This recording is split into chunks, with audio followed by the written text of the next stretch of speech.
One cold, rainy day, when my father was a little boy, he met an old alley cat on his street. The cat was very drippy and uncomfortable, so my father said, "Wouldn't you like to come home with me?" This surprised the cat. She had never before met anyone who cared about old alley cats, but she said, "I'd be very much obliged if I could sit by a warm furnace and perhaps have a saucer of milk." "We have a very nice furnace to sit by," said my father, "and I'm sure my mother has an extra saucer of milk."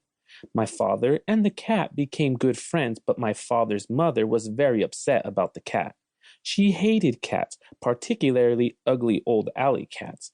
"Elmer Elevator," she said to my father, "if you think I'm going to give that cat a saucer of milk, you're very wrong. Once you start feeding stray alley cats, you might as well accept to feed every stray in town, and I am not going to do it." This made my father very sad, and he apologized to the cat because his mother had been so rude. He told the cat to stay anyway, and that somehow he would bring her a saucer of milk each day. My father fed the cat for 3 weeks, but one day his mother found the cat's saucer in the cellar, and she was extremely angry. She whipped my father and threw the cat out the door, but later on my father sneaked out and found the cat.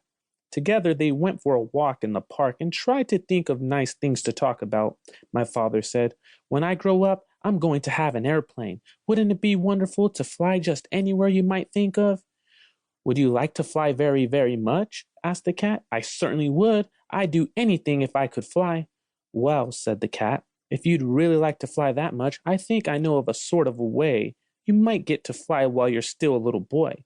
"You mean you know where I could get an airplane?" "Well, not exactly an airplane, but something even better. As you can see, I'm an old cat now, but in my younger days, I was quite a traveler. My traveling days are over, but last spring I took just one more trip and sailed to the island of Tangerina, stopping at the port of Cranberry. Well, it just so happened I missed the boat, and while waiting for the next, I thought I'd look around a bit. I was particularly interested in a place called Wild Island, which we had passed on our way to Tangerina. Wild Island and Tangerina are joined together by a large string of rocks, but people never go to Wild Island because it's mostly jungle and inhabited by very wild animals, so I decided to go across the rocks and explore it for myself. It certainly is an interesting place, but I saw something there that made me want to weep.